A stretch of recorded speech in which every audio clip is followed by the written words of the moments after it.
Commissioner? Go ahead, ma'am. Thank you. Good afternoon. You're tuning into the Board of County Commissioners Board Work Session. It is Thursday, March 3rd, 2022. It is 1:01 p.m. This is a virtual meeting. For public attendance, you may follow along on the Thurston County YouTube channel or join by calling 360-252-9020, PIN number 1234. I'm Carolina Mejia, Chair of the Board. Vice Chair Ty Menser joining us. Commissioner Gary Edwards will be joining us here shortly. Today, County Manager Ramiro Chavez is with us, as well as Director Joshua Cummings. Can you hear a lot of background noise? I apologize. Can you hear me all right? Yeah, you come clear. Sorry, great. Today we will be discussing the 2022-2023 preliminary docket public comment and proposals. And so with that, I'll pass it to County Manager for an introduction, or should I pass it directly to Josh? Just a previous, the next step in the process when you heard all the many different proposals early, and the board authorized to go through the public process.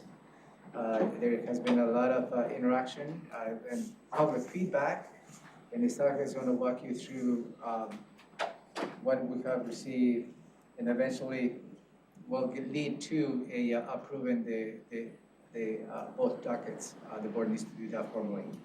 So, Josh. Thank you, County Manager. Yeah, this is the discussion on the dockets for the 2022-2023 cycle.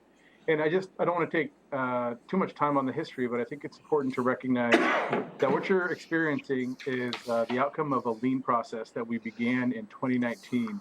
Previous to that time, we'd been taking the comment, and everything from the public just kind of rushed all at the same time when it was brought to the Board of County Commissioners, whether it was a good project, the merits of the project, what priority the project should be in, where it's coming from, and all the different ramifications. And what we found was that process was leading to, kind of like a Three Stooges, everything trying to get through the door at the exact same time. And it created a real difficulty in having a process-oriented path. What we did in the lean process was take this step by step. And so the step you're at currently, the decision making for today, is to hear the public comment from all of the docket items that you approved to go out to public hearing. And then the decision for today is threefold. Do you want to take it off the docket, not add it to the docket? That's one, not add it to the docket. Two is add it to the preliminary docket, or three is add it to the docket. So that's really the scope of the decision-making process. After we get that information, we'll come back to you and we'll have a separate briefing on the prioritization of the items that you wanted to have on the docket. And I'm sure I just stole a bunch of staff thunder there, but I think it's really important to think about this as a process. So not to get too far ahead of ourselves and not to be thinking about the merits of the applications, but really what the board wants us, the staff, to review in terms of next steps. So the history on that is really important because we've come a long way. And having this kind of very step-by-step oriented process is what has allowed the staff to start to work down on that backlog that developed over the last 12, 13 years. So just wanted to have that point of history. With that, I think I'll take it away unless there's any questions. Or not take it away, but pass it off to Chris. All right, Chris, you ready to go? I think we're ready to go. I'm going to ask Maya to start the presentation, and we don't want to take up too much time. We want to get right into this. Oh, I also want to say, just make sure everybody's got their binder. Oh, yes. So this physical binder is what we're going to be working from. Everybody's got the same information with page numbers and all that. And again, another one of the lean findings we found over the years. Sorry, Chris. Nope. Go ahead, Maya.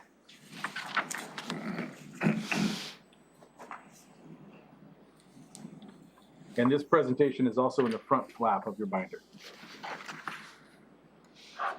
Sorry about that. I couldn't figure out how to unmute with my screen already shared. So trying again. So there should be a PowerPoint on your screen. Thank you, Chris, Josh, and Commissioners. Maya Tipo, Senior Planner with Community Planning. Today's briefing is a follow-up from a January 12th briefing on our 2022-2023 preliminary dockets for both our comprehensive plan amendments and our development code amendments. And as Josh stated, the purpose of today's briefing is to review public comment and also to begin going over the proposals and selecting which ones to add to the official dockets.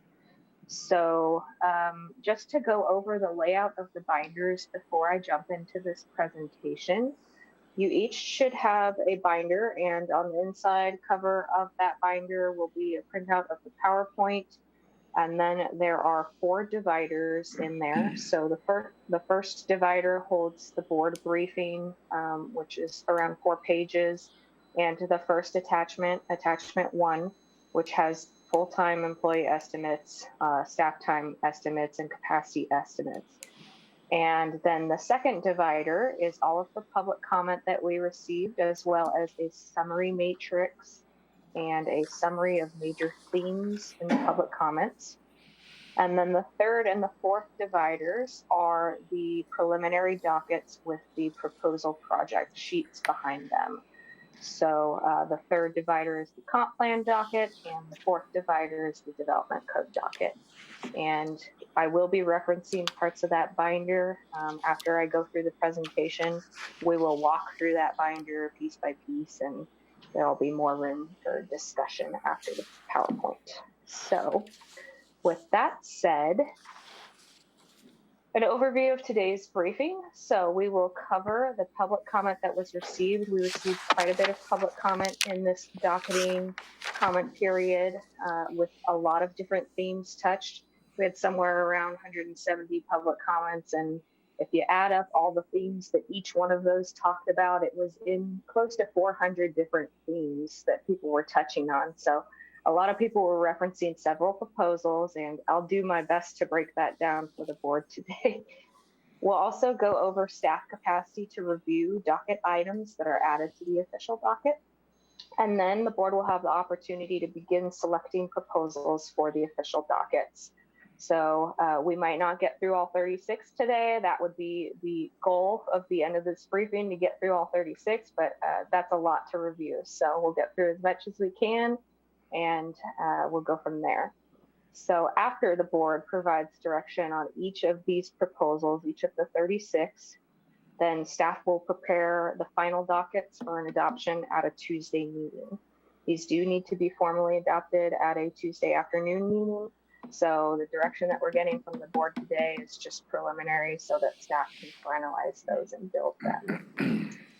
So I'm going to ask today that we hold questions until the end of the PowerPoint. I'll check in about midway with the board and see if you have any questions. And then after this PowerPoint, it should take me about 20 minutes to get through. We'll do questions, and we'll go through the binders, and we can ask questions on specific proposals as well. So just to recap, as Josh mentioned, we've made a lot of improvements over the last several years on how the process for docketing works. And on January 12th at our briefing early on, we started at the top of this step ladder with a review of all of the proposals. Following that briefing, the board directed staff to add 3 new items and then to take that out for comment period with the public. And we did hold a written comment period. Public hearing is not required for docketing. It's only a written comment period. And then today we're at the step where we are reviewing all of the public comments that we received, and the board will have the opportunity to give preliminary direction on the proposed items. So after we get all that direction on all 36 items, staff will develop that final official docket. We'll bring it to a Tuesday meeting. And then not shown on this step ladder is the prioritization of officially adopted proposals. So after we get through this full process and we have an official docket set for both the comp plan and the development code, we'll have another briefing to talk about what the board's priorities are for the upcoming cycle. So the scope of decisions for the board today as we move through proposals is the first is to include it on an official docket. And that means that it will be added to the work plan for community planning in the upcoming cycle 2022 to 2023. The second option here is this middle light blue, which is to keep it on the preliminary docket. And that does not add it to our work plan in the upcoming year, but it keeps it out there for possible future work. So in a future docket cycle, the board could elect to take that up. And then the third option for the board is to remove the proposal altogether from further consideration.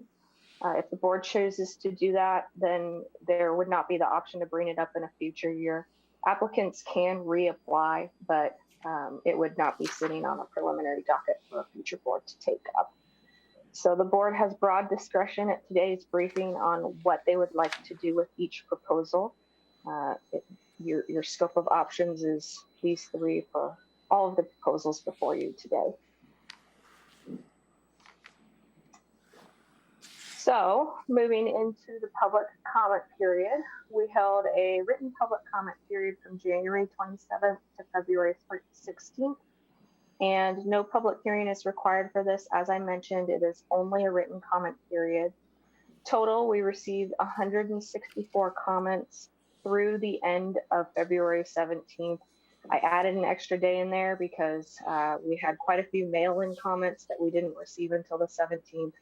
I should note we've continued to receive more since then, so it's more around like 175 if you include all of the late comments now, but 164 through the day following that close of the comment period.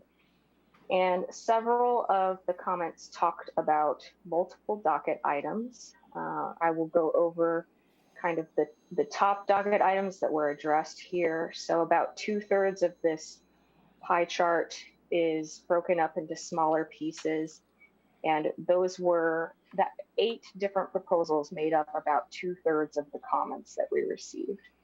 With the biggest comments being received, the most comments being received on the natural landmark program, followed by the forest lands conversion and the rural tree protection ordinance, then Grand Mound sub-area plan update, the community-driven review of agriculture, and then the last 4 are 3 site-specific land use amendments, as well as the countywide industrial studies. So the other 28 proposals made up about 1/3 of the comments.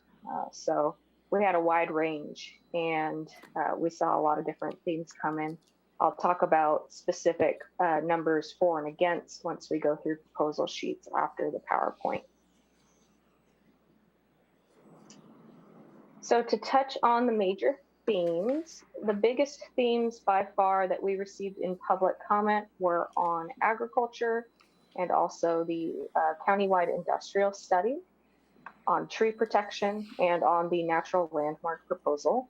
So many of the comments that we received were kind of form comments. They followed a similar theme, and they asked that the county focus on an agricultural study, the community-driven review of agriculture, which is CPA 16, and complete other agriculture-related docket items. And several comments recommended holding off on pursuing site-specific requests until that study could be complete. The other big theme that we had were requests to take on the countywide industrial land study. And likewise, a lot of those comments requested that the county hold off on considering individual requests to rezone to industrial lands while that bigger study is being complete. So other major topics that were touched on in public comments were a lot of comments we received in support of completing the Grand Mound sub-area plan. Talked about the economics related to that plan and how it's been going on for several years now and it should be prioritized.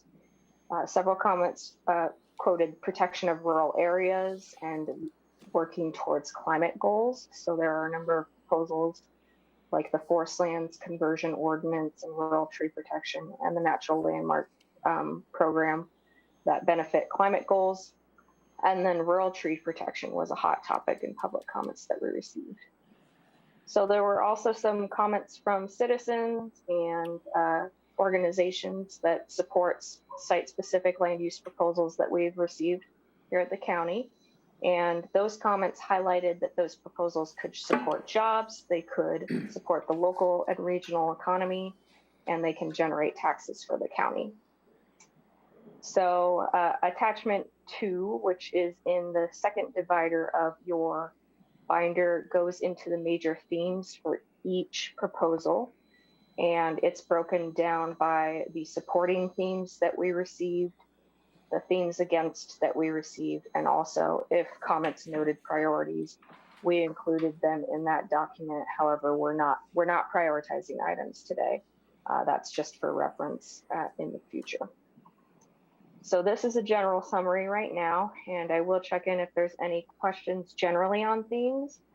As we go through the binder after the PowerPoint, we can talk more about specific comments on each proposal. So I want to check in with the commissioners if there's any questions at this time.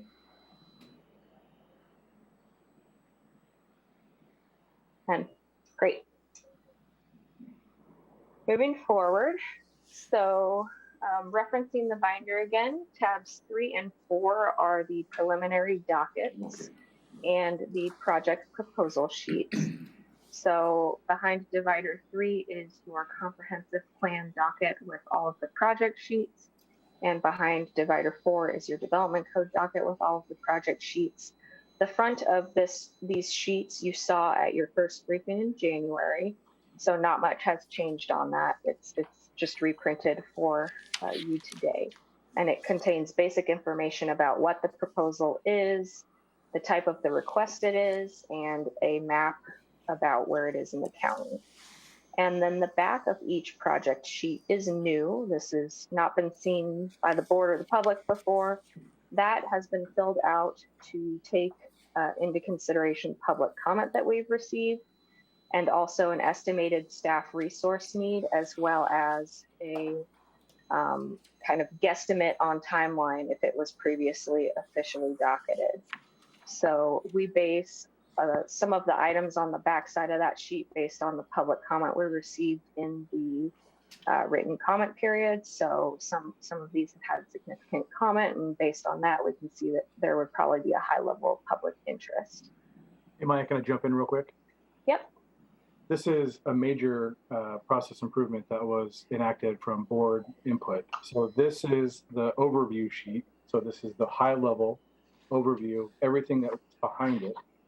And so then it goes into more detail with this sheet. This is the fact portion. And then the back is the analysis, is the information that's been provided by the public. So those three pieces, the general overview with a list, so you can make little notes on the whole thing in one spot, the overview of the specific item, and then the information that's received back. That's a huge process improvement that's been put in place. And thanks to the board for the input that we've received to enact that. Thanks, Maya.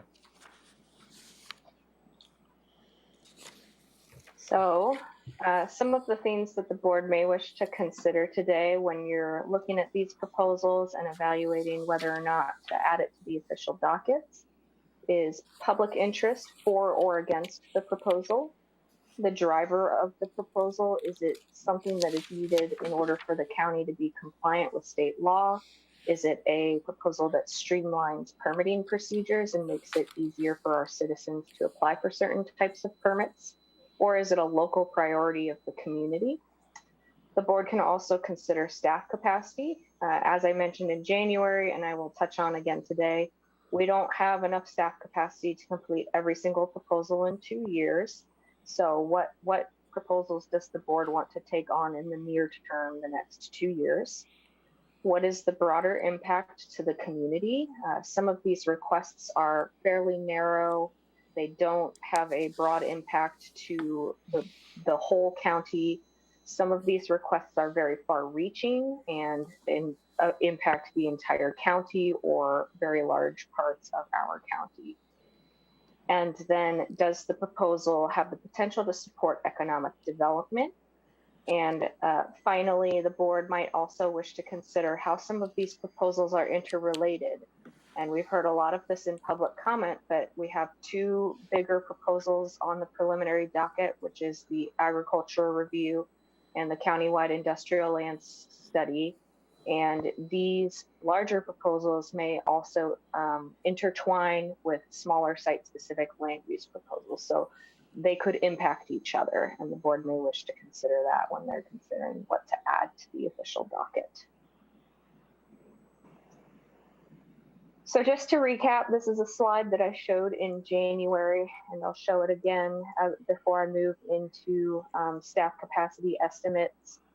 Over the 2020 to 2021 cycle, we completed 12 proposals. An additional one was just finished in January. That's the places of worship. So a total of 13 proposals in those 2 years. Right now, we have 36 on the preliminary dockets, and that includes the 3 new ones that the board added in January and also removes the one that the board took action on in January. So total 36 to be considered right now. And on average, we have 5 full-time employees that work on these projects, and they can do about 1 to 2 proposals per year. So over the course of 2 years, that's an estimate of 10 to 20 proposals. And just to keep in mind, these are completely estimates. There's a lot of things that can influence how quickly or slowly these move through the public process. And some of those things include public engagement, environmental review, the Planning Commission and the board's capacity to review these projects. We can only move so many items through the Planning Commission at a single time. And something else I will note is also the public's capacity to review these projects. Once we get 4 or 5 items going through Planning Commission at a single time, it becomes very hard for our citizens to track and submit comments on these things. So we have a lot of what we refer to as big ticket items on these preliminary dockets. And big ticket items are projects that can take as long as 2 or 3 smaller proposals. So sometimes they take several docket cycles. They typically have more public engagement. They require a higher level of research up front. And they can be very complex and require more work to move it through the legislative process. And just to touch on what some of those are, the community-driven review of agriculture is considered a big ticket item. The joint plans and the UGA code updates, there's a lot of coordination with the cities that goes into those projects. Wireless code updates, the Grand Mound sub-area plan, and the Nisqually sub-area plan update. And there's also some new items this year that are not officially docketed, like several of the land use amendments and also the countywide industrial land study that would probably be bigger ticket items and have a high level of public engagement. So those projects can take a little bit longer to move through the legislative process. Maya, can I jump in again real quick? Yep. Go back, thank you. So just to touch on that first bullet that you mentioned, the 12 complete over the last 2-year docket cycle, that's a huge success. That is exactly the outcome of the process improvements. Previous to that, due to the logjam that had been created because of the process and some of the items that Maya had mentioned in terms of getting the information to the public and to the board, we hadn't been able to complete the comprehensive plan update, which was a huge big ticket item. So previously, I would say just in general terms, 2 to 3 were being able to be completed per docket cycle, as opposed to this last docket cycle where it's 12 completed over the last docket cycle. So as Maya said, they vary in different sizes and scope, so you can't always count on that number as the metric, but that's a huge success. So targeting that 12 and then the capacity of the public to track with as many as we're working through, that's really a big piece of how big the door can be. We've talked about adding capacity in the past, but really it's not just about staff capacity, it's about the public's capacity to track on these really important issues. Because we need the public participating to be able to provide the information to the board on what the public is thinking about these different topics. So I just wanted to make sure and kind of emphasize those 2 points. Thanks, Maya. Thanks, Josh. So moving into staff capacity and time estimates for each of these proposals. At the last briefing, Commissioner Mejia did mention this and stated that last year we provided these estimates, and we're happy to bring them back to you at this briefing. This is behind the first divider and tab in your binder, and these are under attachment pages 1 through 4. So there's a couple sheets here, and there's a little bit more information in your binder. Starting with the items that were previously officially docketed, that's this first slide that I have here. We expect that all of these proposals will go into 2023. They won't be complete this year, with the exception of the capital improvement program. That's an annual update. So that gets restarted every single year, and that's a legal requirement under state law. as I mentioned on the last slide, many of these are big ticket items. So they contain a lot of smaller pieces. For example, the Grand Mound Sub-Area Plan update has 7 individual land use requests that also include UGA amendment requests that are being reviewed along with that plan update. So it's a very big, complex piece that takes a lot of time and requires a lot of public input. The joint plans are also plans that require a lot of public input and have many complex pieces. And then the Nisqually Sub-Area Plan is a it's highly in the public eye for the citizens in that area in the valley. So there's a lot of citizen engagement on that plan. Folks who originally worked on that plan in 1990 still are engaged on it today. So for this slide, we've made a lot of significant work on these proposals. They do require a lot more work up front. So even though we're not in the planning commission stage for a lot of these, there's been a lot of work that's gone into them. The next chart that I'll show is citizen-initiated amendments that were previously docketed. So the middle one is crossed out. That is the places of worship code amendment that the board took action on earlier this year. And the other 2 include the Upcastle Land Use Amendment and the Beaver Creek Land Use Amendment. So Upcastle has made significant progress last year. The county is in kind of a holding pattern on that proposal as we work through the environmental review. So the timing on that project will depend on the applicant's completion of the environmental review. It could be done as early as 2022 if the board adds it to the official docket. It could continue into 2023. It will completely depend on how long the environmental review for that project takes. And then the Beaver Creek proposal was added in early 2021. It was a mid-cycle add during the last docket cycle, but the board prioritized that at the bottom of all the proposals. So we haven't assigned staff to it at this time. That proposal did generate a significant amount of interest during the last docket cycle when it was initially added. And we expect that public engagement would be very high on that proposal. So that's why the staff time to that proposal is so high there. Hey, Maya, just to confirm, the cross off on the Peace Lutheran amend district standards, that's because it's completed, correct? Correct. So when we see cross offs going forward, that's a success, right? Yep. Okay, thank you. Just a quick question. Is the color coding green and blue, is the green related to the development code docket and the blue comprehensive? I'm just Good catch. It's not related to which docket it's on. I only did that so it was differing color for each. Oh, so it's a visual lane. Yeah. Yep, to separate each bar. Okay, thank you. And so this third page here is previously officially docketed development code amendments. So all of these were on the last official development code docket. And again, some of these have had significant work. Some of them are placeholders and haven't had any work. For example, the miscellaneous clerical errors, which is at the bottom here, that's kind of a placeholder item. It's a lower priority. It's been unassigned, so we haven't had any work, but keeping it on the docket allows the county some flexibility there. And then many of these proposals are, they require less staff time to process. So some of the smaller ones are the non-conforming code update, which the board may know is the reasonable use exception update. That one's in progress. That's the very first line.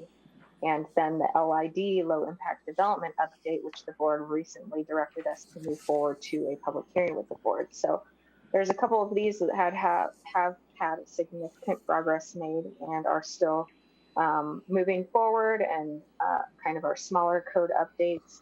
There's a few on this sheet that are larger code updates that may require stakeholder group work. They could generate a lot of public interest. So there's more staff time dedicated to some, like the HCP implementation ordinance, the UGA code updates, the emergency housing ordinance to consider making interim regulations permanent.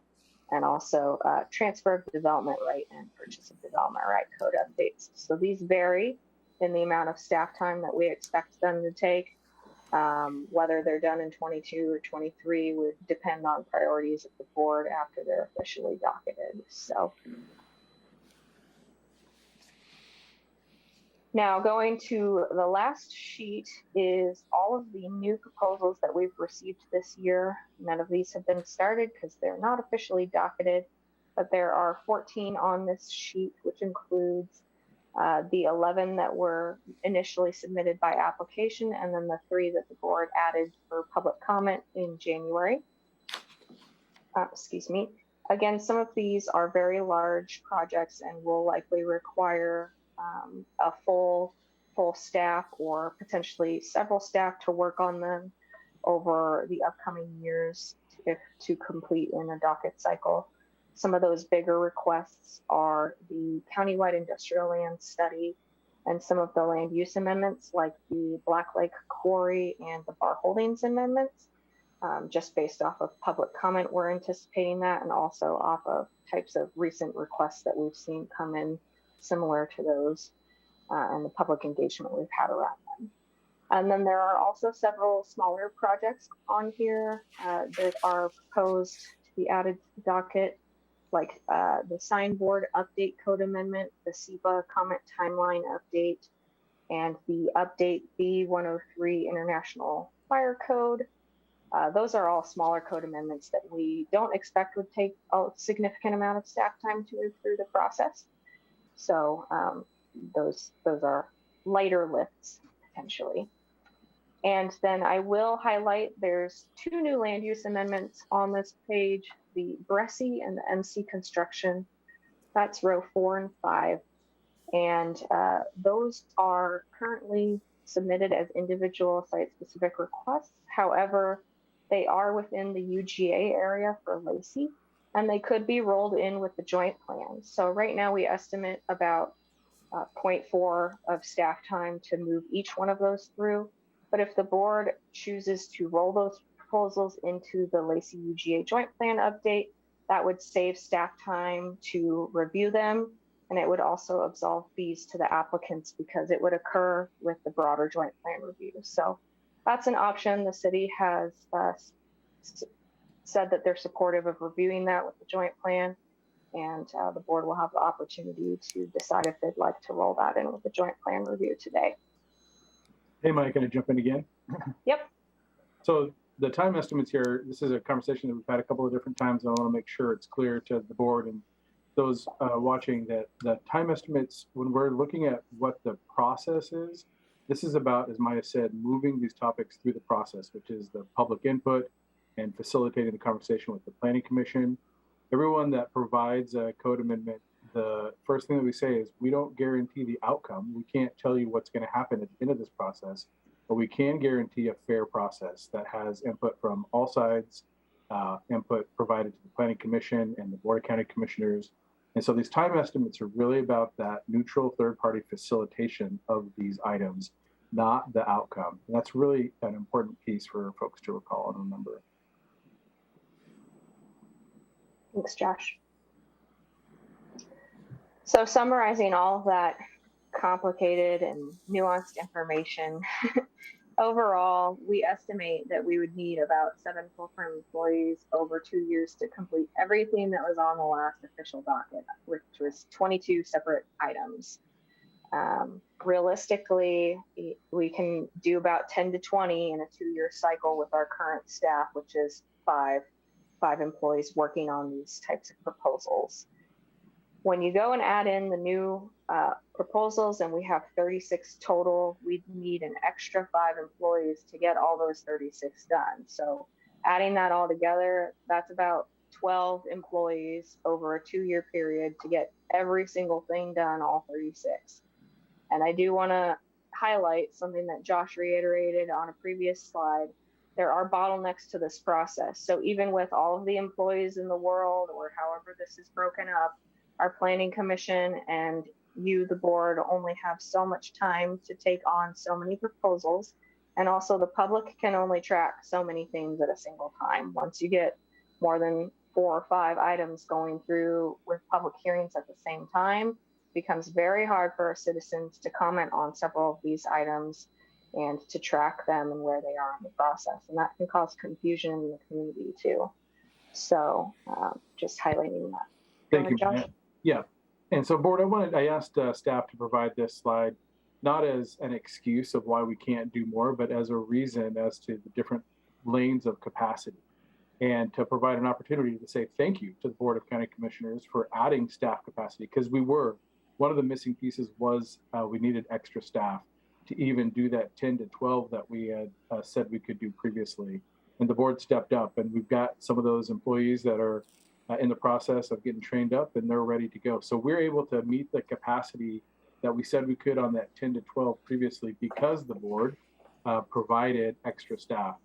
So we're highlighting the staff concerns, but also want to make sure that you're clear about the external bottlenecks that staff can't, even if we had, as Maya said, all the staff in the world, the capacity of our volunteer planning commission to read and digest and really understand the issues, and then having those all come to the board. You've got a lot of different items county-wide that you're working on.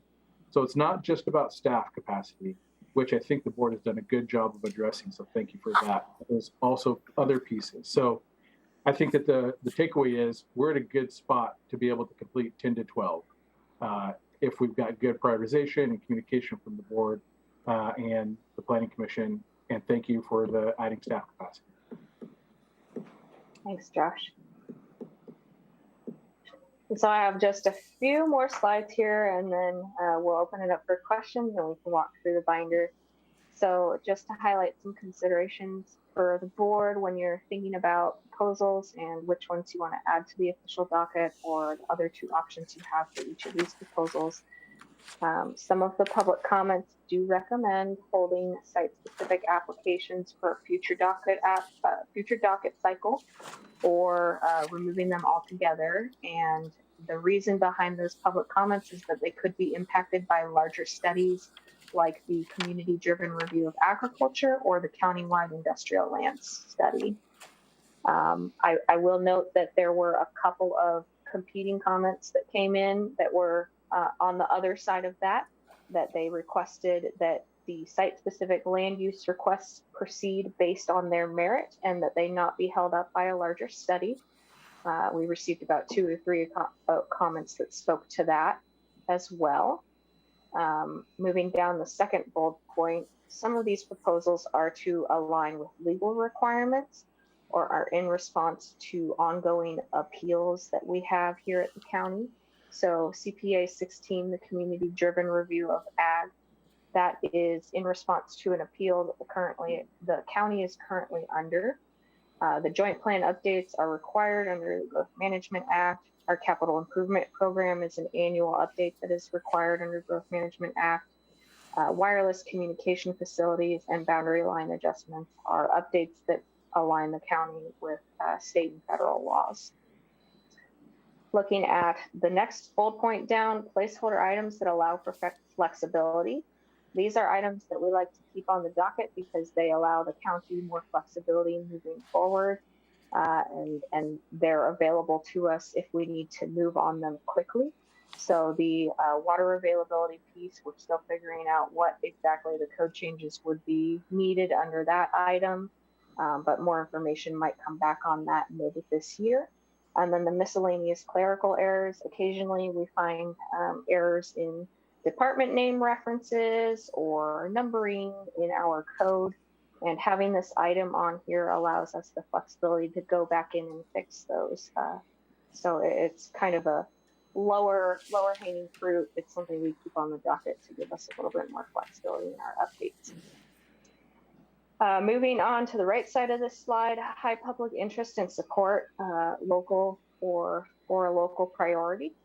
So we had several items that were high public interest and had a lot of support from the comments that we received during the docket period.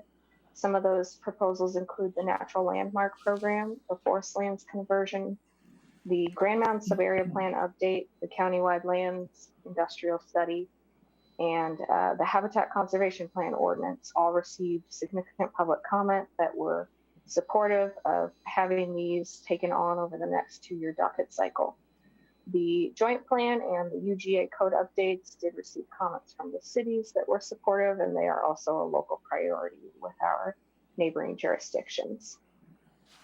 And then finally, there are a few proposals that some of these we received some comment on, some of these we didn't receive any comment on. So these two might be a little bit difficult to enforce under state law. The resource use title notice has some complicated factors to consider to it. We didn't receive any public comment on that item.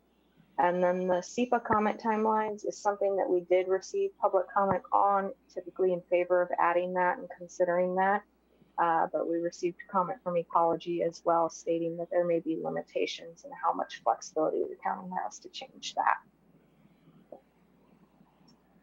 So, just to summarize, the next steps for today's briefing, we'll start walking through that binder and we can go through each specific project sheet, and I can provide more detail on the public comments received if the board wants to hear that, and any other questions you have on each individual proposal.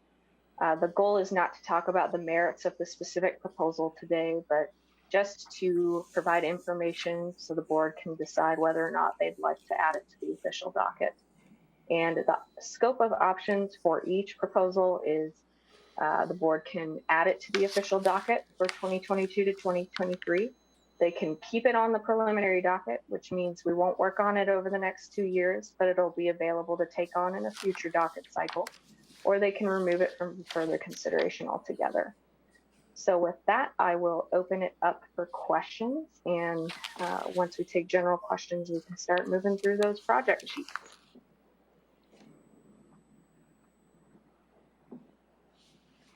And just real quick, before the questions jump in, the way that we've done it in the past is we've worked through what's on the current docket with the Board of County Commissioners and asked if we wanted to keep those on or not. That was kind of the first step. And then we could flip to the different sheets if needed, but using this as kind of our key page that we're all looking at the same time. And then the development code documents. Thanks for jumping in. Any questions, Board, County Manager? Commissioner Mejia? Thank you. Go ahead. Questions, Commissioner Edwards, go ahead. On this sheet that we just got done going through, on page 6, under public comment, the industrial thing there. Maya, you said something about other common themes, and when you were going by complete Grand Mound sub-area plan update, you said that had been pending for several years. How many years has that been pending? I believe the Grand Mound sub-area plan update has formally been on the docket since 2017.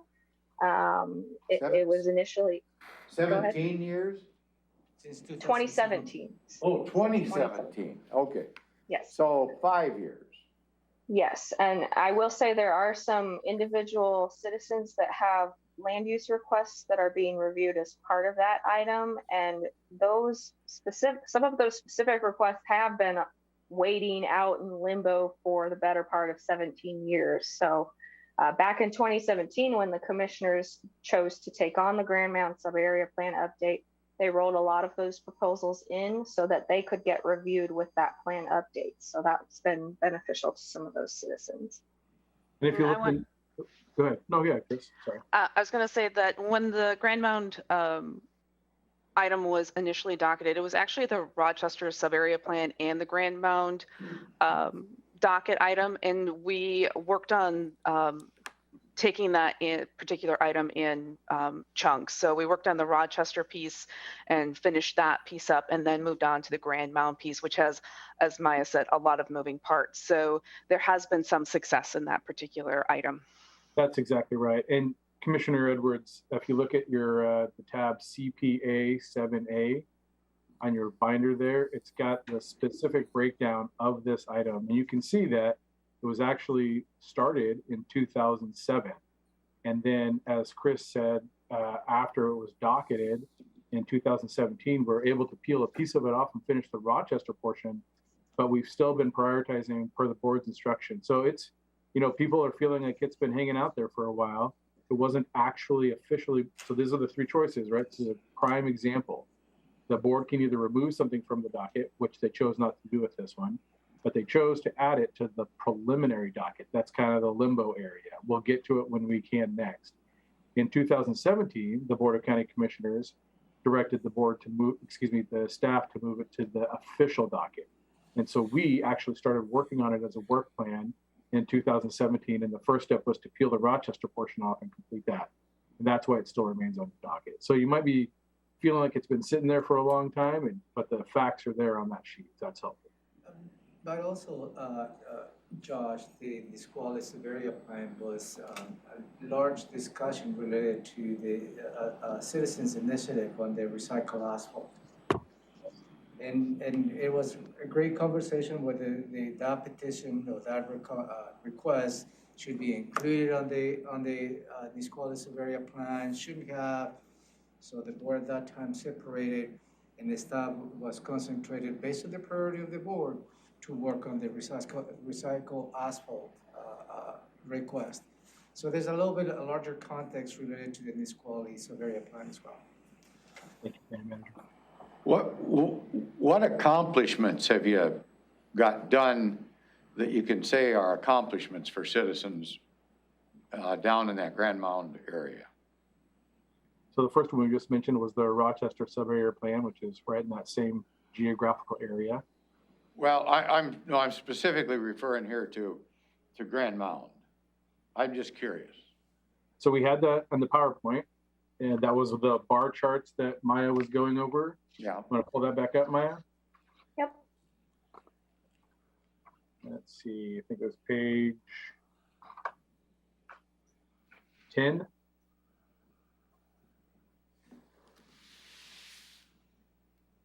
So And in your binder, this is also page 1 of your attachments page behind that first divider. So just after that board briefing packet, the first attachments page. So we're at the staff research stage there, Commissioner Edwards. And if you look on sorry, Maya, thank you for that.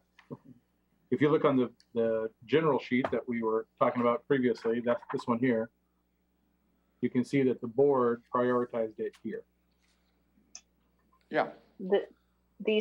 I will add, this orange and yellow sheet that is not, it's not reflective of priorities, unfortunately, because these were adopted before. But this blue and green bar graph sheet, it has a column that says past board priority on it just after the CPA number. So Grand Mound was the third priority of 5 comp plan amendments. Good clarification, Maya. Thank you. Thanks. No, but I'm just wondering, can you say that there was, I don't know, 3, I don't have a specific, I'm wondering if you can just say, yeah, this, and this, we've completed since 17, or we're still working on this, and this. I'm just looking for an example. Good stuff, sharing, Maya. Yeah, we have made significant progress on the Grand Mound sub-area plan. Because it is all reviewed as one big plan, it doesn't really get a piecemeal adoption. So it's not like one citizen has their project done, whereas the others are still being reviewed. But the plan, go ahead, the plan itself. Do a this, and this, as Commissioner Edwards said, in terms of communication with the different parties engaged, because we've had a lot of communication. So do a this, and this. There have been at least 3 open houses with citizens and the community down there. We've added a couple of new land use proposals to that plan over the last recent years, so those folks can get reviewed quickly and efficiently and have their UGA amendments reviewed with that. And the plan itself has had significant updates to it. So we're in a position this year where we're hoping to start planning commission review on that project. Again, it's very big and complex. So it's got a lot of work gone into it so far, and it will continue to have a lot of work and public engagement around it. So. Yeah. Okay, so I'm leading up to an example here. It's had a lot of work put into it, but really nothing yet has been accomplished for a citizen that's got an issue here. Is that right? I mean, other than you're making progress, but you're not there yet. There have been no formal changes adopted for that plan, but we have changes proposed and drafted. So we're getting to that point where an action can be taken. It just has not been taken yet. And you can see, oh, sorry, go ahead, Commissioner. No, I mean, yes, and what I'm gonna be addressing is, for an example, on the issue,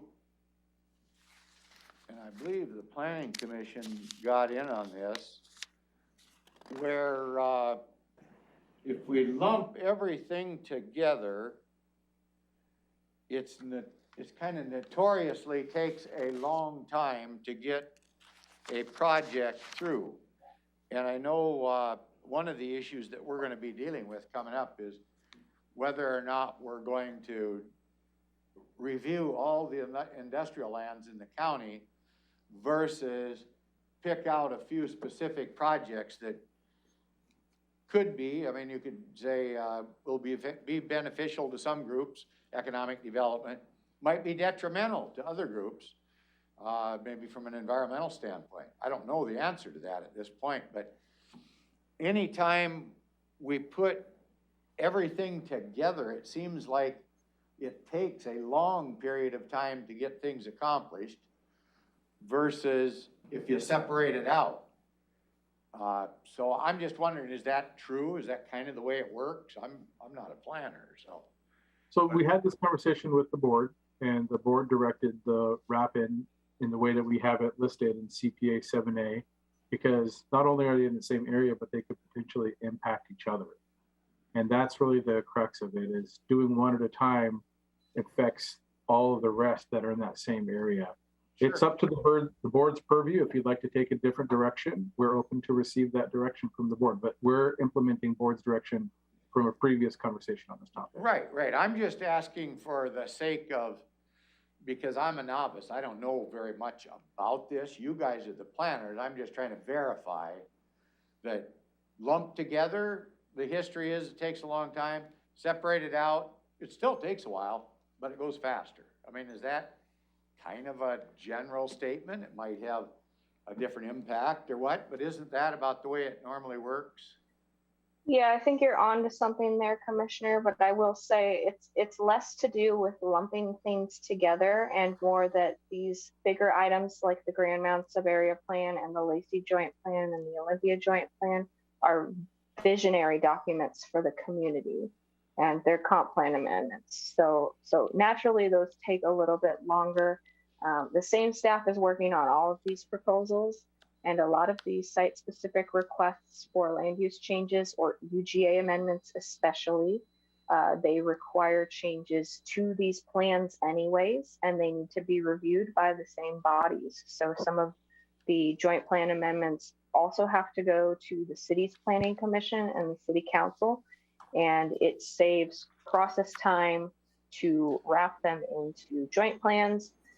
For the Grand Mound Sub-Area Plan, the UGA amendments require additional review with a separate body outside of our planning commission and board, and it slims the process down for those proposals. But at the end of the day, the same 5 staff are working on all of these items, and they can only take on so many projects at one time.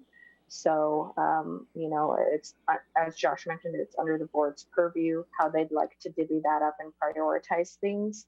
But even if a smaller land use item gets prioritized higher, then something else has to sink down a little bit lower in order to move it through the process. And we got the Tumwater joint plan done now, right? We did that. Yep. Last month or something. Yep. But, Tumwater. I mean, that's an example of it takes a little time to get things done, and people are always asking me, what takes the time? Well, anytime you have a bigger project, it can take more time, I guess.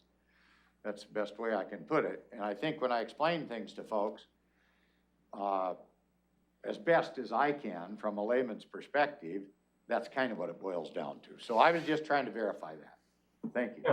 I'm good. No, my that's question. helpful. And the title of it is also a clue. It's a comprehensive plan, so that it's this larger look at that Sure. area. That might be a way to explain it also. Okay, thank you. Thank you. Commissioner Menzer,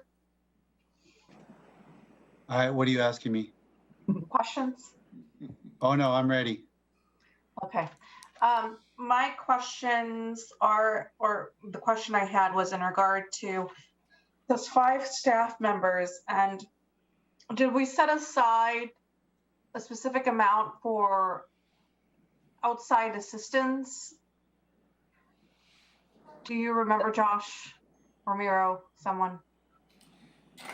So Could you clarify what set aside for outside assistance, what does that mean? Well, I remember having a larger conversation about, how could we support the planning, how could we support the docket items, and how can we get them, give assistance. And from that came, I remember, some funding, but I'm trying to see how that plays into kind of those 5 staff members.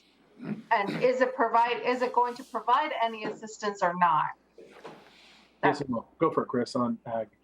yeah, so it does. The board, during the last budget cycle last year, approved a agricultural liaison or project manager, which we will be hiring for here, and that particular position will be helping with moving the community-driven, if it is docketed, the community-driven agricultural policies and programs forward, along with some of the other projects here that are ag specific.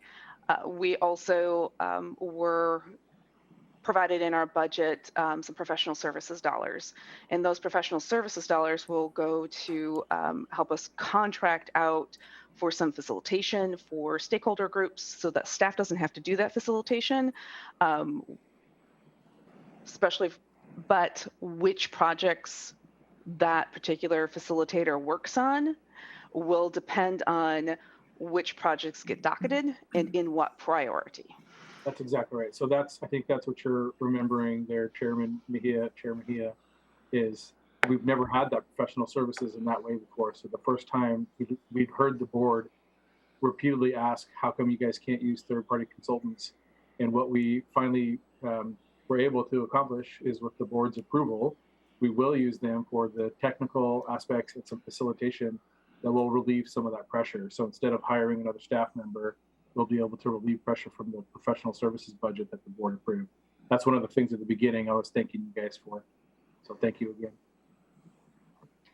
Oh, thank you for that. And then, so how will that play into it? Will it be something where staff will choose, or is that a decision that the board will make?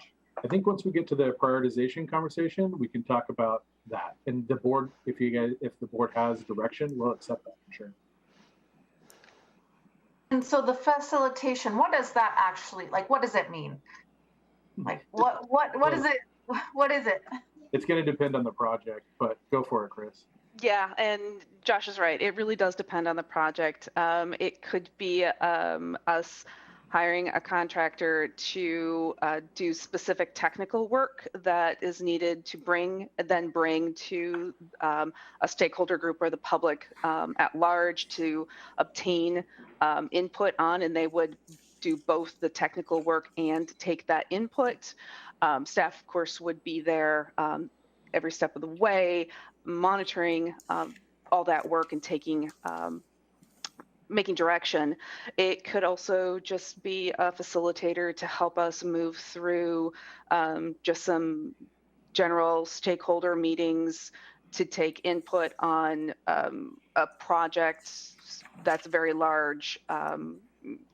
For example, we've got currently docketed the community-driven ag project and the TDR amendments, and we could use a facilitator to help discuss and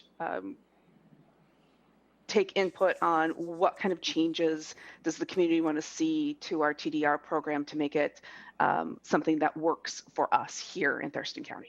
So essentially, it's, Commissioner, it's to be determined, but it's flexibility that we've never had before. So when we get to the prioritization, we'll look to your guidance. We have lots of ideas, but we want to wait to receive your input first.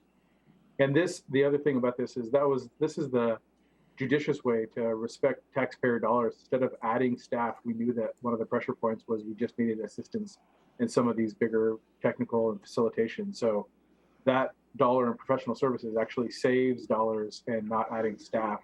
But we've never done it before, so we're looking forward to utilizing it. Thank you.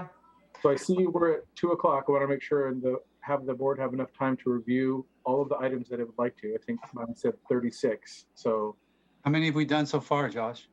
well, we've kind of laid the groundwork for them, I would say. Okay. Yeah, so I think Josh suggested a way to move through this at the beginning by starting off on the initial docket page, which is let's start behind the third divider and the orange and yellow sheet, and work through things that are officially docketed already, which are the colored ones, and then consider the citizen proposals. So we can do the officially docketed ones first and make decisions on each one of those. If there are questions on the specific comments that were received, I'm happy to go over those in a little bit more detail as well. And at this point is where you will ask the commissioners to thumbs up, thumbs down on each of the items. Yeah, and I think the way we did this was thumbs up, thumbs sideways for preliminary, or thumbs down to remove it last time. That's correct. So I just want to clarify that the expectations, when you go through each of those items, at some point we'll either, when you describe the item, we will ask the board to provide that. So that's when it gets at work. Great. Does that sound good, Madam Chair? Yes. So, Okay. CPA 16. we'll start with CPA 16, which is the community-driven review of agricultural policies and programs. This is a hot topic with the community. We received a lot of public comment on this, and all of it was in support. Themes were that it encourages sustainable farming practices, gives farmers options. This is also in response to the FutureWise appeal. So there is kind of a legal requirement associated with getting this done. And I will note that some of the comments we received recommended that we get this project done in 2022 and that we dedicate all of the staff time to complete it. So there was a lot of comment in favor of keeping this on and prioritizing it highly. So are there any questions on this before the commission votes? Questions? Nope. Okay.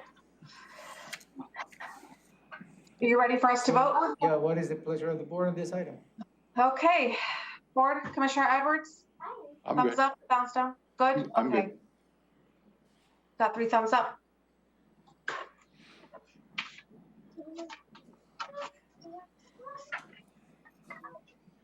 So the next item we have is the joint plan updates. This is CPA-1.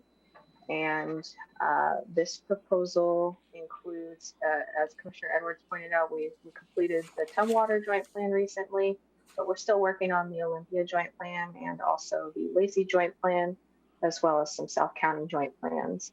And while we didn't receive a lot of comment on this, all of the comments that we did receive were in support.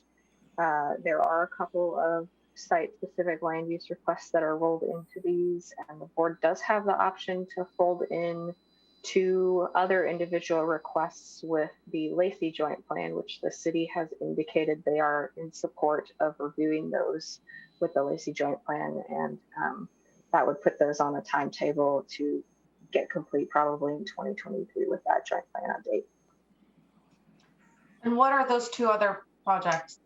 The 2 projects would be the MC Construction site-specific land use proposal, and also the BoCC site-specific land use proposal. And those would both be rolled into the Lacey joint plan if the board wishes to fold those in. I'm sorry, Maya, did I hear you say you think you can complete the Lacey and Olympia joint plans in 2022? We're hoping for Olympia to be done this year and Lacey to be complete by the end of 2023. In this docket cycle, both of those joint plans? Yep. That's great. There's a lot of history there, commissioners, in terms of these joint plans sitting fallow for how long? Approximately 12 years? So to have these docketed and worked on and potentially complete in this docket cycle in the next 2 years is a big deal. Are you asking us to roll those two in at this time as well? Yes. Yeah, I would be looking for that direction from the board at this time. As I mentioned, Can you summarize whatever public comment we got on the BoCC and MC construction? Was there anybody opposed to considering them with the JC joint plans or anything? I somehow missed that in my notes. Yeah, I can summarize that for you. Let me go ahead and find the page, pull it up. So there were no comments that were against rolling it into the joint plan update. For the MC construction proposal, we got only 3 comments. 2 of them were supportive of it and also supportive that it be rolled into review with the Lacey joint plan. 1 comment was just a general blanket comment that we got that was against every single site-specific land proposal on the docket. So that's all we received on that item. And then the BoCC land use amendment, we again received only 2 comments. 1 was from the city that stated they're supportive of including that with the UGA joint plan. And the other comment was the same general comment that was against all site-specific land use proposals. So, Maya, on the MC construction, was it the applicant that asked for it to be rolled in? the applicant did also comment and request that it be rolled in. So the applicant and the city were the 2 comments that were in favor of rolling that in. Thank you. I will add that there, by rolling it in, there may be development regulations that we will have more flexibility to update if it's reviewed with the joint plan. So specifically the MC construction is a mineral extraction site. It is the last property that is zoned like that in the Lacey UGA. And so once the zoning changes on that, it's best if we remove that zone from our code. So by rolling it into the joint plan allows a little bit more flexibility to review kind of other regulations that are associated with that. So I think we have a thumbs up from Commissioner Edwards. All right, 3. is that a thumbs up to add it to the docket and roll in those proposals? Yes, yes. Yep.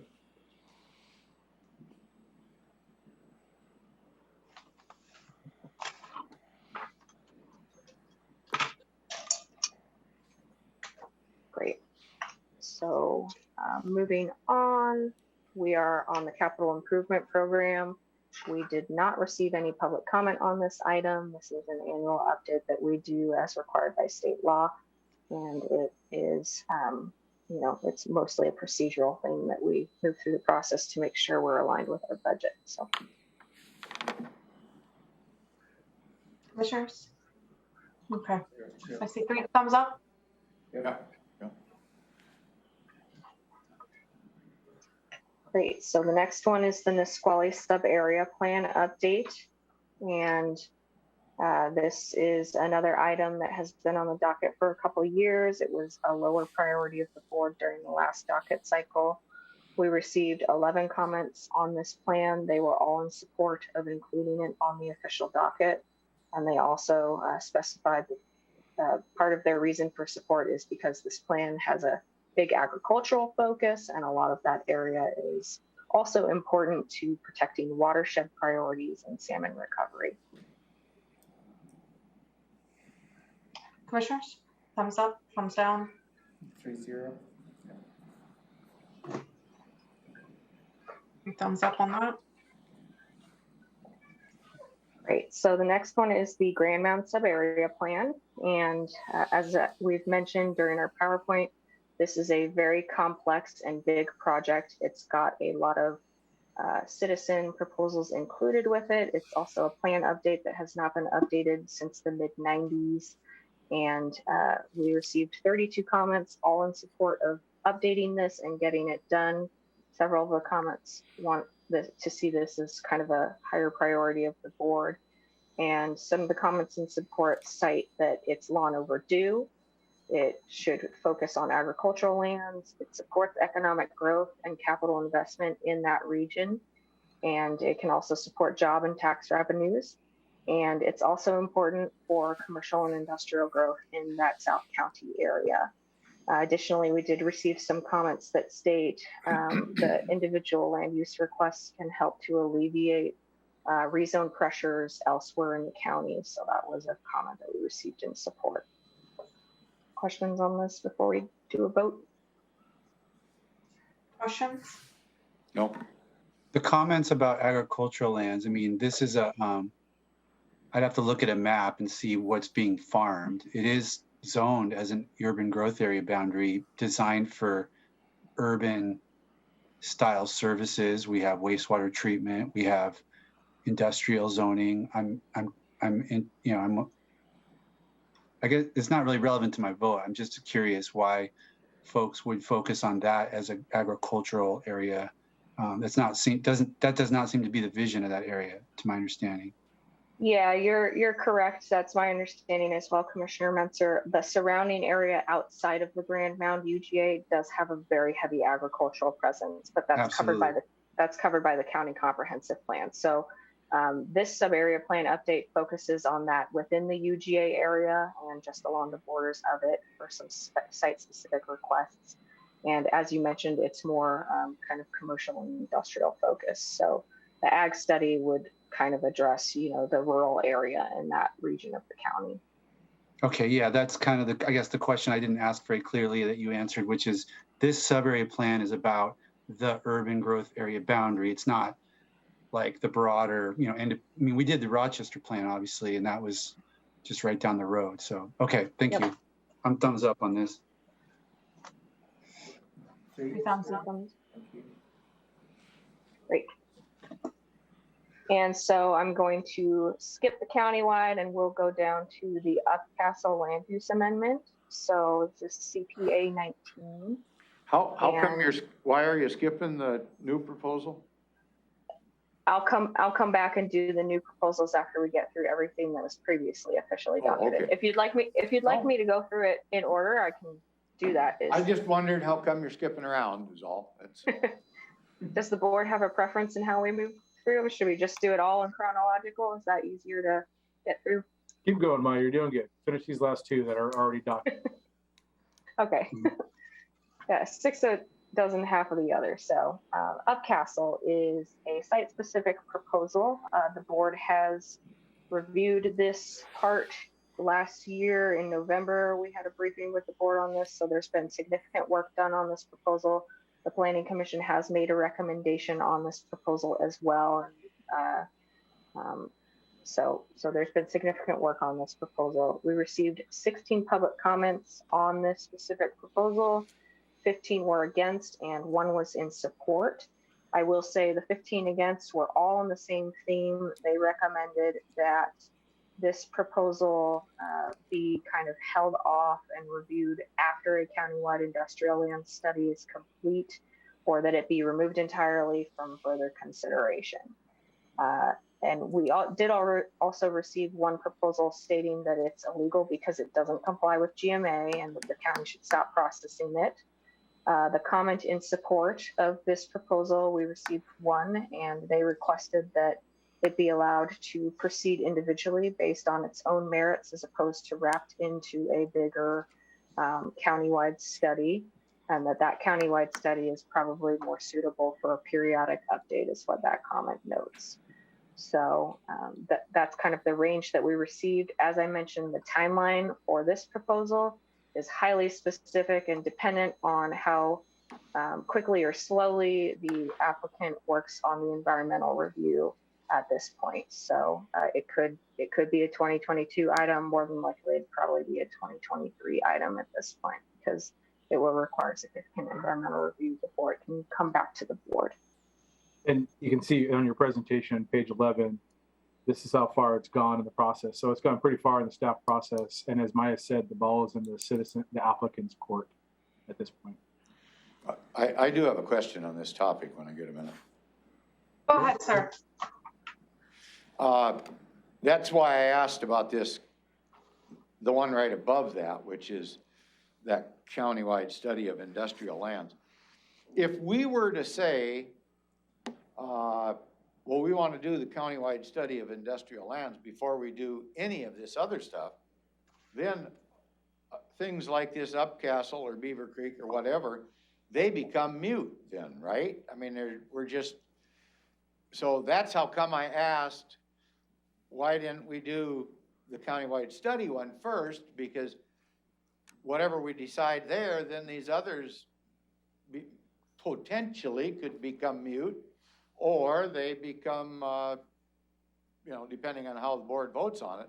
I mean, okay, personally, I don't want to lump everything together into a countywide study, mainly because what I commented on earlier, that we end up tying up these other projects for a number of years, which could go on for a long period of time. We don't know when we make that determination. So in essence, we could be inhibiting economic growth if we were thinking about a distribution center, for an example. Because up there where this castle site is, Upcastle, I guess it is, that's right up tight against the South County line next to Lewis County's commercial development zone, where there's like a Michelle warehouse or something like that. I don't know what it is. Anyway, so to me, that makes sense to put that project there because it's just a continuation. There is a difference of a county line, if you will, but Lewis County has money in the bank and they're ready to put an interchange in on I-5, and Department of Transportation is there as well, and that's about the area it's gonna go.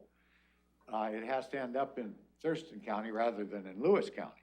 And that's part of that regional economic development plan.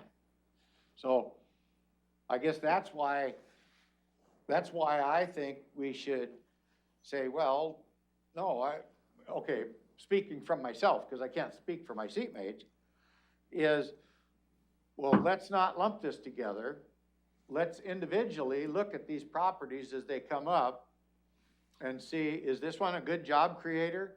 Is it in a likely spot that would be designated anyway as one of these industrial properties? Because we know we're not gonna pick a site out by Lawrence Lake because somebody's got 40 acres. That doesn't have the infrastructure to handle something like that. But in this case, there's the freeway, there's a railroad, there's other upgrades that are planned, and we could do something, and that would be economic development, if we don't throw a roadblock in front of it.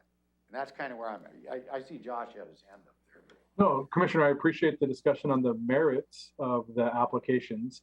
The goal that we're trying to get towards here is, and we totally agree with you, that's kind of why we skipped it, was to your exact point, we wanted to have a conversation about the 2 individual site applications that are already wrapped in, that the board has already approved, and then go back to have the discussion about the countywide.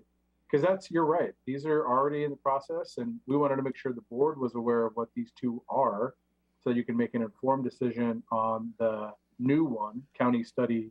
Okay, I guess I just didn't get the picture completely. That's all right, thank you, I appreciate the input. Yeah, go ahead.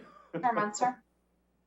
Can you tell us what the Planning Commission, if I remember right, had a very specific recommendation, and it's great to hear what individual random citizens think, but the Planning Commission is a set of like trained citizens that take in additional public comment, vet it, think it through, and make a recommendation. Can you walk through what they recommended? Because I don't remember the details of it.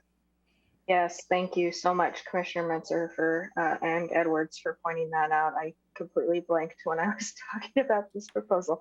The Planning Commission did produce a recommendation. This went along after reviewing the Upcastle proposal And their recommendation specifically was to add a countywide industrial land study and to hold off on any review of future industrial site specific applications.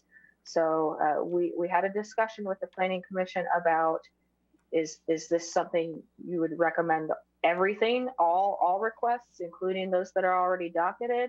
Would it only be future proposals? Would it be, anything new that comes in? And they specified future. I recall the discussion was similar to what Josh and Commissioner Edwards have hit on, in that these proposals have already been docketed and they should, kind of proceed as they were docketed previously. So the specific recommendation was only future. So everything that's new basically in this cycle, the Planning Commission was directing at holding off on until an industrial study is complete. Okay, and you're reminding me now too that there was if I'm remembering the discussion was there was a second level to the Planning Commission's concern about this specific one, and it related to the fact that there had to be a code change that would potentially not just be site specific. There was actually a county-wide impact to a necessary code change to make this project happen that they thought was going to be too difficult. So it wasn't just oh, this might be good, this might be bad, but we think you should think of it as in a holistic way. It was also a specific concern about this project. So, and I think that's important because I didn't really make any decisions in my own head back in the fall, but now we're basically forced to say what we want to do. And then a third question I have is, what is the status of this? They've got to do, Josh, the ball's in their court. They've got to do something. Do we know whether they're going to do that thing or not? Or do we just have to stay? I mean, I don't want to mess up if we wanted to promote the project, I don't want to mess them up because, not knowing what they're going to do. But I also don't feel like we should just be in limbo because we have no idea if they're going to serve the ball back since it's in their court. Yeah, so I'll touch on two things that you just spoke about, Commissioner Mintzer. The first is the Planning Commission's addition and recommendation on the countywide industrial study was less about the Upcastle proposal and more about the fact that we are seeing so many of these types of requests come into the county. This year alone, we have several. We have 2 already docketed. There's a couple folded in with Grand Mound. So we're seeing a lot of requests to rezone to industrial lands. And that is where kind of the drive of the broader countywide study and this hold on these future proposals came from. It was not necessarily based on the Upcastle proposal and their merits, although the conversation came up because we were reviewing that. The second piece that you asked about is where they are in the process. Yes, the ball is in their court.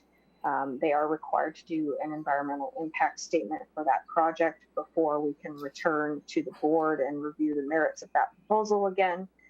Without getting into the merits of that proposal, we've been working with the applicant since December to try and move forward on that environmental review. And at this time, the applicant has just kind of wanted to hold off and see what happens with the docketing process before they really dive into that environmental review. So we've reached out to them and on numerous occasions, but they've kind of elected to wait until the board gets through this process because they didn't want to start into that environmental review not knowing what would happen with docketing. I do think every time a private group moves forward, like in this case, they're kind of waiting. In my estimation, it is about the cost incurred, whether or not they're going to get any benefit from that investment.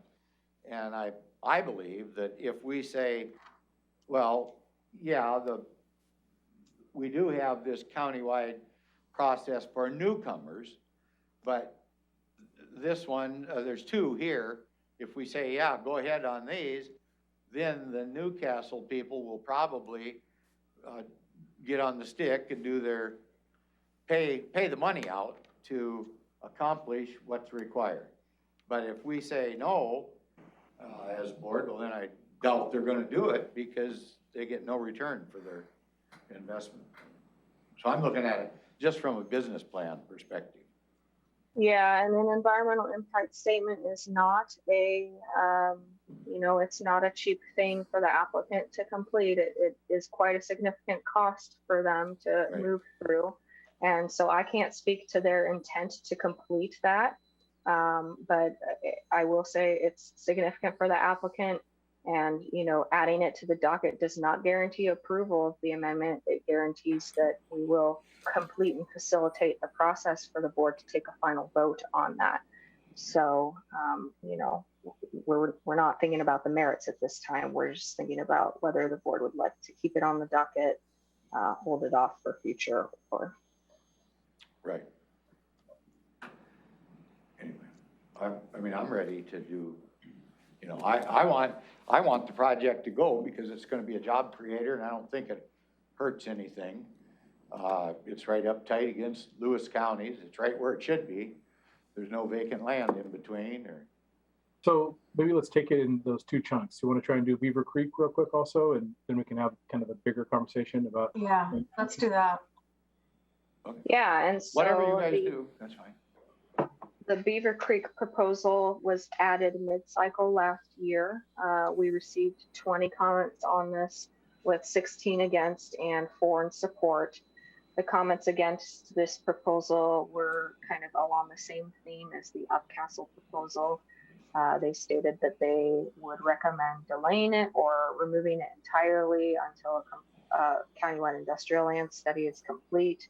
There are also a lot of comments around this proposal that have concerns over habitat and environmental impacts, since there are protected species on that property.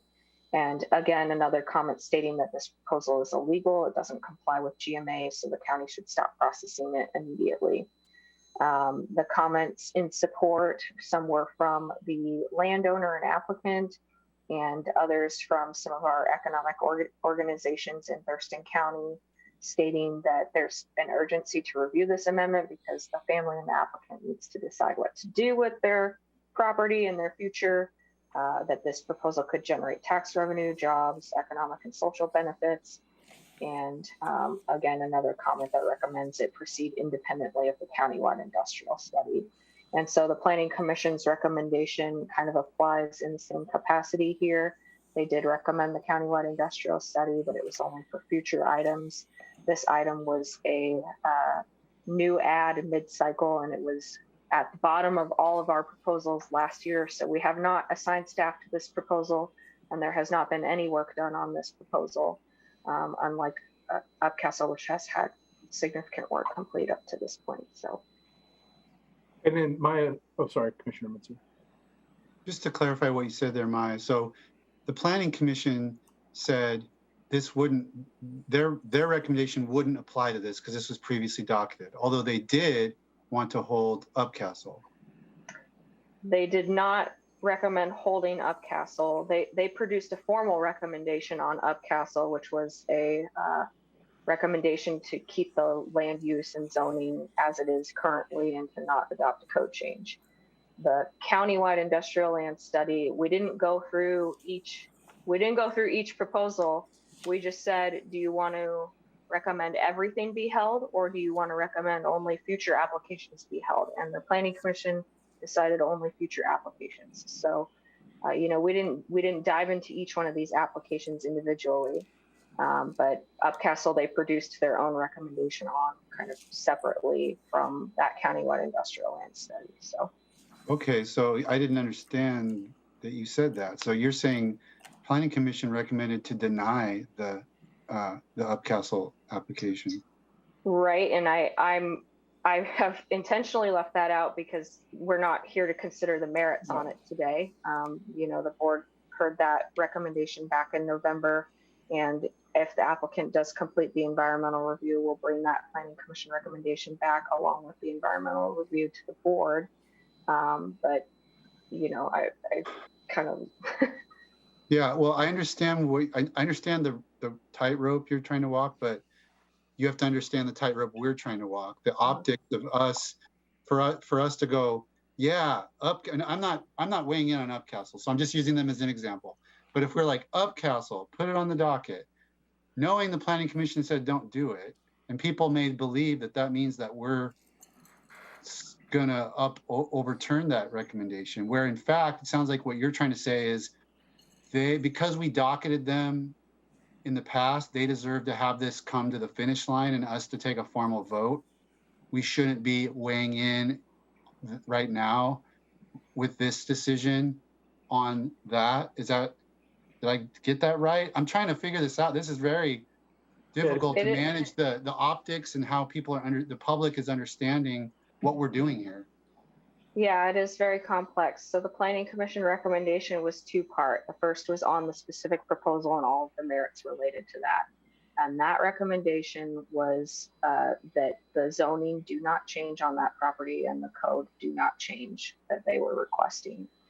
The countywide industrial land study was a separate recommendation. It was a second recommendation that the county take that on and hold future applications.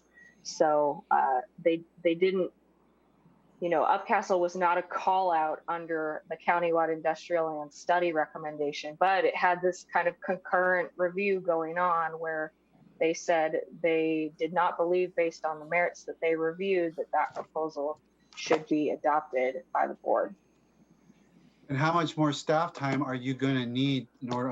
Trying to find my chart in order to bring that item to completion, assuming they get their EIS done.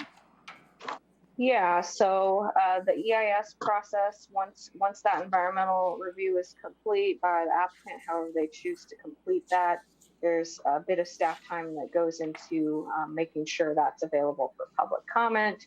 And then really legislatively, it would need a board review, board public hearing, and a board final action. So given the amount of public input that we received on that going through the Planning Commission process, we probably are estimating around a half-time employee over the course of a year and a half. But there's so many moving pieces, it's really hard to estimate the staff time that could go into that because the public was highly engaged on that initially.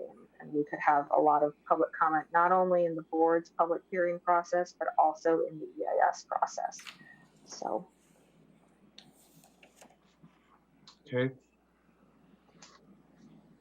So then following, so you've got the two citizen-initiated amendments that we just went through, Upcastle and Beaver Creek. And then you've got the discussion on countywide study of industrial lands. And then below that, you've got 6 new proposals, 2 of which, I think that the board already said, let's wrap those into the joint plans. So BRESI and MC come off. So really you've got 4 waiting in the wings with kind of a 3-part decision for the Board of County Commissioners. Do you want to take everything, including the ones that are already in the queue, those 2, Upcastle and Beaver Creek, and hold them and do a countywide study of industrial lands? Option 2, do you want to keep the 2 that are in the queue and hold the 4 that are new?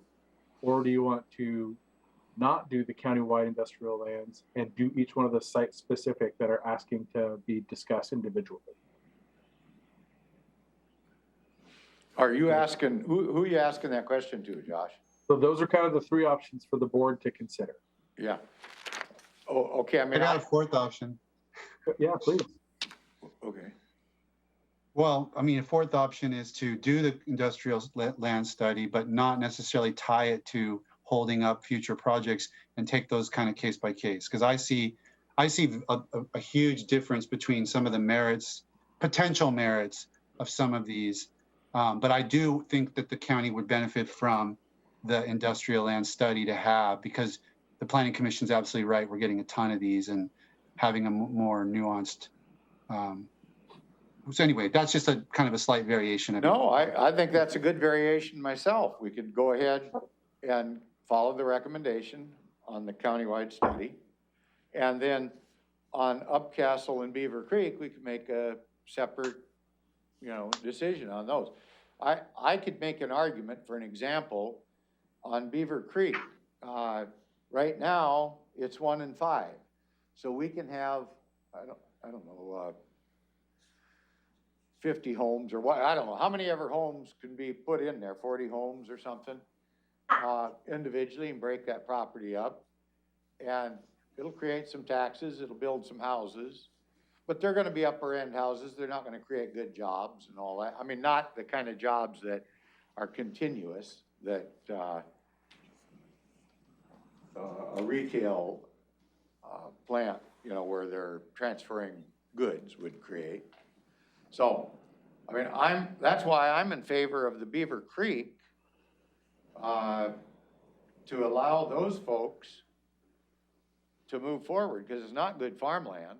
There was a dairy there, and it's good pasture land, but it's also good house land if you want to build houses on it. But I think for the benefit of the county, it might be better as a economic development and have a transfer station or something there, which makes more sense, which I know there's an interest in doing that or houses. I just think the transfer station is better than the houses. So yeah, thank you, Commissioner. We appreciate the thought on the merits of the Beaver Creek. So just, I think I heard two commissioners, Commissioner Mincer and Commissioner Edwards, agree with Commissioner Mincer's statement. Keep the county-wide, keep the two individuals that are already in the queue, Upcastle and Beaver Creek, and then review each of the 4 new ones individually. Is that what I heard, Commissioner Mincer? Almost. I'm still not sure about Upcastle because Planning Commission says don't do it. And I'm just wondering if I want to spend a half of an FTE of my staff time, my precious staff time, on something that did not convince the Planning Commission had enough merit. So that I'm a little, but generally what you're saying is what I was proposing. The one other comment I wanted to make, because this has come up several times in Maya's reports of public comment about the GMA. I just want the public to hear me say that somebody is asserting that this is illegal under GMA. And I asked that, everybody that was watching us in the fall, I asked that question, and I was told that staff could not tell me that. Because I was like, my understanding of our ability to do an expansion of industrial zoning GMA has to follow incredibly tight criteria under the law. Is there any is there any way, do we have any reasonable belief that they're going to be able to make it? Because if not, then I don't want to spend the staff resources. And I was told, nope, can't. That's what putting it on the docket and exploring it is about. So I just want people to know that if I say that I want something looked at, I'm not saying that I believe that they're wrong, that GMA, but it's just that I don't have that information. And without a detailed legal analysis from our land use attorneys and our planning staff, I'm just not in a position. So I just don't want the public to misinterpret my decisions at this juncture. We have not been able to be told with any definitive, with any information whatsoever that these projects do or do not run afoul of GMA. Thank you, Commissioner. That's a very important point. And I think it goes back to the discussion that our team, our staff, our existence is to facilitate the process, not to determine or even relay the outcome. There are good private land use attorneys out there that can provide that type of information to applicants, but our job is to not get ahead of the game, facilitate the process in a neutral manner. So that's a really important piece. Thank you for that. And to Commissioner Edwards' point also, in terms of we don't want people spending a bunch of money if it's not going to work out in the end. Again, that's a place for an external input to be provided to the applicants, not our team, which provides the facilitation of the process. Now, I want to see if I get this right. So Commissioner Menser and I are agreeing on something, which, which makes me nervous right off the bat. So I guess I'll state my comments as I've been listening along to the different points of conversation. I'm in agreement with the countywide study of industrial lands. I feel just, I feel like this wave isn't stopping anytime soon as we're receiving this industrial requests from different applicants. I think it's just starting out, just seeing the different studies done along in the I-5 corridor. I think, it's just going to go up here in Thurston County. So I think that was a great request by our planning commission. However, I am hesitant, and for me, it would be more of a holding, and that's what I wanted to ask. What does it mean when you hold something on the docket? Does it mean it's just paused? Does it mean it's taken off? Like, what does it mean to hold something? Well, Yeah. hold on, Maya, real quick. Chair, holding specifically on Upcastle? Or just in On general? any item. I've heard the term, oh, you can either hold it or, so I just want to know what does that? That is the board putting it on the preliminary docket. Okay, That is holding it. Sideways.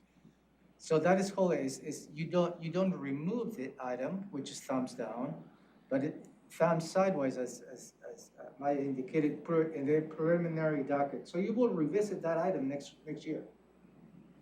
But it's not on the work plan for So the it's staff. not on the official docket to start working on. okay. So maybe, if I may, facilitating the decision-making For the process. sake of time. No, I'm not trying to rush any decisions, but I think it's great conversation. And maybe what you need to exercise your votes on individual and on the three items is the countywide study, industrial lands, and then we'll move into whether you like to continue to support having those individual, the CPA 19 and 20 as part of the docket. So that will facilitate the conversation.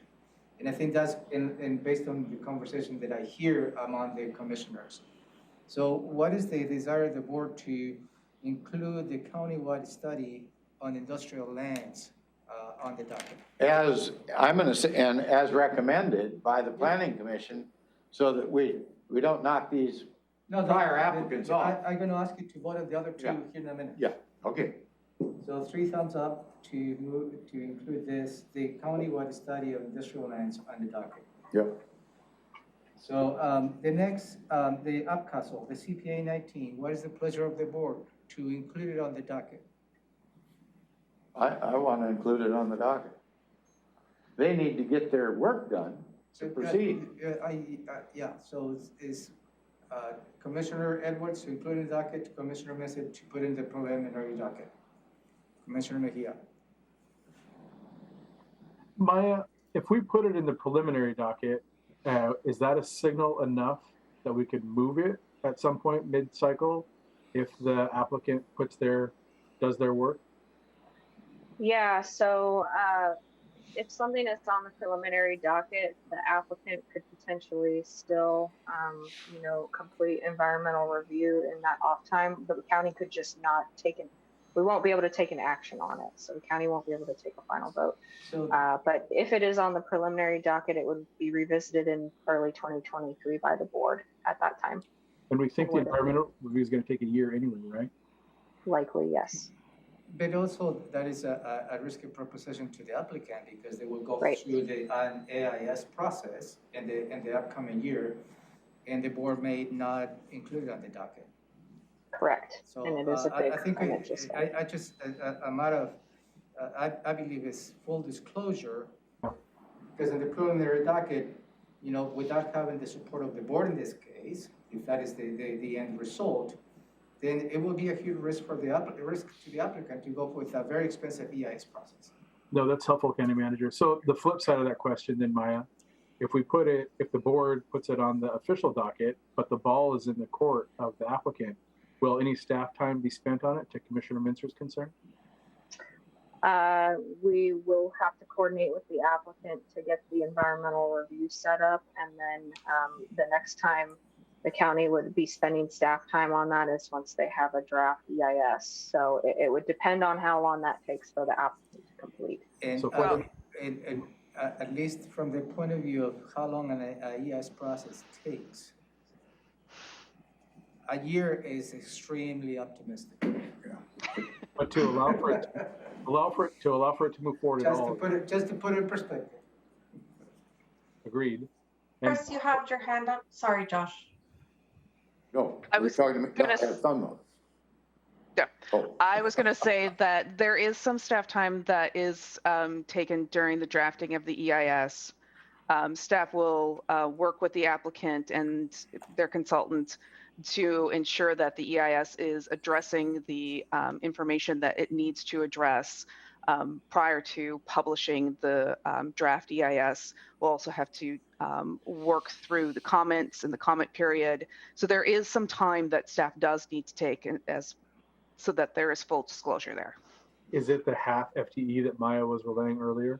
It would not be a half FTE, but it could be up to a quarter FTE depending on the comment periods. To allow for them to continue to move forward, That is correct. even though I just want to say that the part of my consideration here is that we don't even have the staffing to complete the currently docket items based on your analysis. And I want to add several of these new things because I think they'd be really good for the community. So I'm just looking for ways to squeeze that resource to the best projects. And given where the Planning Commission sat on this one, I'm just not sure we should put any resources toward it. Okay, so for the CPA 19, I have a sideways thumb put in the preliminary docket by Commissioner Mensah, and Commissioner Edwards would like to add it to the docket. Commissioner Mejia? Sideways, so it goes to the preliminary docket.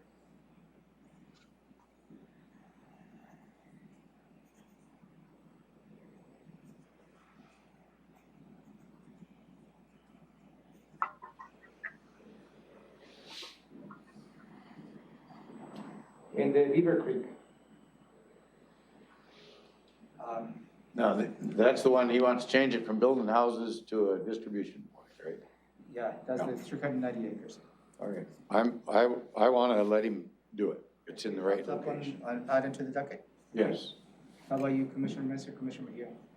I just want to say about this that we put this on the docket last year because there was a lot of things that made sense about it, but there were a lot of concerns and we didn't have the information we need. No work's been done on this. So none of the information that I wanted last year do I have. So I'm going to support it being on there because we haven't gotten to it. We prioritized it low because it was new. And there's a lot of questions I have about this that I want answered by the process. So I'm going to support it going forward. So Commissioner. I'm going to support this one too. I think it's going to still have a low priority for me because I do want that industrial land study. Since no work has been done on this yet, I think we're in the perfect spot to get that industrial land study still done. So. Okay, thank you. So just to wrap up the three items, the board voted to add the county-wide study of industrial lands on the docket. CPA 19, the Apcaso, split vote to put it on the preliminary docket, considering the Commissioner Edwards voted to add it to the docket. It goes to the preliminary docket based on the vote. In the Beaver Creek, all three commissioners voted to add it to the docket. You know, Keep it on the docket. We already added it last year. Yeah, We've done pretty good. We've got 8 deals and we got 10 minutes left. No, just wait until the other 20 on the development code docket. Good boy. So I'll continue here, moving down to the POG site-specific land use and rezoning amendment. This is a very small amendment. It's about 1.5 acres, and the applicant is requesting that it be changed from rural residential 1 to 5 to neighborhood commercial. So it's not an industrial request. It's a request to change to commercial. We only received 2 comments on this. One was in support, and the comment didn't really. It may have been a comment for something else, and they just selected the wrong proposal because it was that people shouldn't buy a property and cut down timber on it. And then the comment against was just the general comment that was against all site-specific proposals. So not a lot of public input on this item, but again, smaller 1.5 acre rezone request to change to neighborhood commercial. And that's so they could have a home business or something like, I don't know, basket weaving school or something. Something like that. Yeah. And, you know, it's near Offit Lake, and there is some neighborhood commercial in the vicinity. So If he's got 1.5 acres, I guess he can have it. I'm okay with it.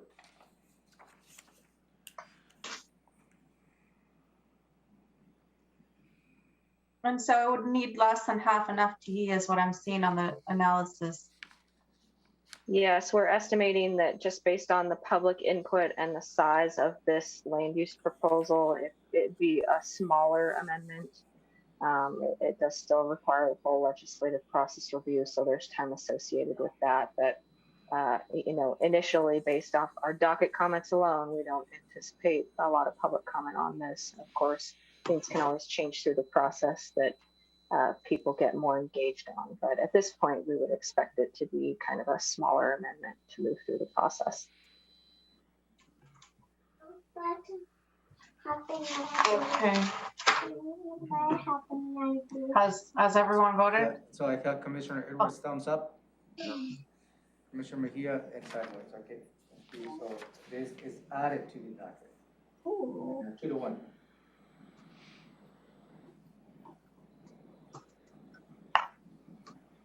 Hey, doesn't 2 of those sideways ones make 1 up? No, Is that in the way it works? two left doesn't make it right. Okay. Great. So the next request is the Black Lake Quarry site-specific land use amendment. This is a very large property, around 270 acres. It's I'm currently sorry, Maya, 1 second. Ramiro, did you get my thumb up? Yes. Okay, It's I added, just, it's added to the docket on a 2-1. Commissioner Mesa. okay. I thought Commissioner Edwards thought I did a sideways and I was like, wait, did I do a side? No. Okay. Just clarification. Okay, thank you. And so the Black Lake Quarry proposal is the next one. This is around 270 acres. It borders the Black River Refuge, and it's currently 1-20. They're requesting it go to rural resource industrial. And this, like the Upcastle request, also is requesting for a code amendment to Thurston County Code Chapter 2029, which is the industrial chapter for rural Thurston County. We did get public comment on this, quite a few, 15 comments with 13 against and 2 support. The comments in support were noting that they're willing to pay the fair share, do an environmental review if that is deemed necessary for this proposal, and that they're generally supportive of the countywide industrial study, provided it's reviewed with an environmental impact statement. This site could potentially have benefits to the region, including jobs or alleviating conversion pressures elsewhere in the county, since it's such a large site. And then the comments in opposition of this proposal recommend delaying it or removing it entirely for the same reasons as some of the other industrial requests, because they'd like to see the properties reviewed after a countywide industrial land study. Some comments also state that it's a mine and that the comp plan has policies around mining being returned to land uses that are more suitable with the surrounding community, like woodland or farm or residential. So kind of a wide range of comments on this proposal. Maya, doesn't this overlap the urban growth area? This does not overlap the urban growth area, so it's quite a bit south of where the Olympia UGA would be. They do have, Black Lake Quarry does have a separate request that's being reviewed with the Grand Mound sub-area plan, and that kind of overlaps the UGA. But oh, that's the one I'm thinking of. Okay. This is different. This is a separate request. So. I'd like to remind the board that we do have a meeting here at 3 o'clock. It's the LTAC committee. This meeting here that is already posted is a formal meeting, so obviously we need to reschedule. Schedule another briefing next week to complete the process. But I just want to give a heads up to you. Well, if we canceled out today's meeting right now, so we have time, we've got 3 minutes left, I see. Then we could come back and do this whole page. Yeah, well, you can pick up on the Black Lake. Yeah. You have concluded the first page, if I may. Yeah, but we got this one to do. And then next week we can facilitate a briefing next week, Maya. A briefing, maybe another 2 hours. I'm sure we have some time. We can arrange schedules just to make sure that it's fresh on the board's mind. And then we'll complete the second page of the comprehensive plan, and then we'll move into the development code docket, which does a long list. Maya, just to confirm, you're here next week, yes? Hopefully. Hopefully I will be here next week still. But, and just before, is that okay, Madam Chair? Yeah, that's good. And just to summarize the decisions that you made today. We're gonna make sure that we don't walk away without it. So going back to the first page, the CPA 16, the community-driven review of agricultural policies and programs, that is voted to keep it on the docket, unanimous. CPA 1, the joint plan updates, unanimous to keep it on the docket. CPA 14, capital improvement plan, unanimous to keep it on the docket. CPA 6, the Nisqually sub-area plan update, unanimous to keep it on the docket. CPA 17A, which is the Grand Mount sub-area plan, unanimous to keep it on the docket. New is the countywide study industrial land, unanimous to add it to the docket.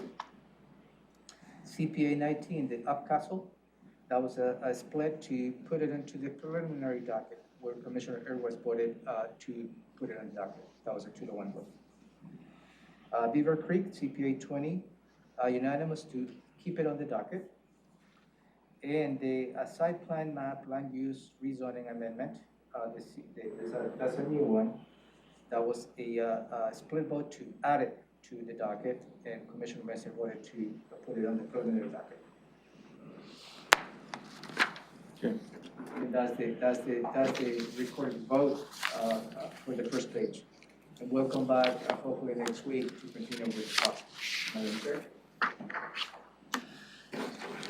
Okay, well, thank you very much for this. It's a lot to take in, but we will be back next week with the rest of the decisions, and hopefully we'll be done.